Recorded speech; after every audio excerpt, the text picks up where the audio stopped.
ऋषि पंचमी की कहानी। ब्रह्मा पुराण के अनुसार एक बार राजा सिताश्व ने ब्रह्मा जी से पूछा कि सभी पापों को नष्ट करने वाला कौन सा श्रेष्ठ व्रत है। तब ब्रह्मा जी ने ऋषि पंचमी को बतलाया। ब्रह्मा जी ने कहा, हे राजा सिताश्व, विदर्भ देश में एक उत्तक नाम सदाचारी ब्राह्मण था, जिसकी पत्नी का नाम सुशीला था। उसके 2 संतानें थी, एक पुत्री तथा दूसरा पुत्र था। कन्या विवाह होने के पश्चात विधवा हो गई। इस दुख से दुखित ब्राह्मण दंपत्ति कन्या सहित गंगा तट पर कुटिया बनाकर रहने लगे। एक दिन कन्या सो रही थी कि उसका सारा शरीर कीड़ों से भर गया।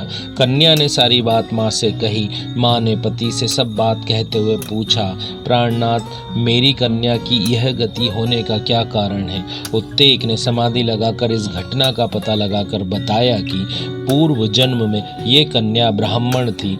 इसने राजस्वला होते ही बर्तन छू दिए थे।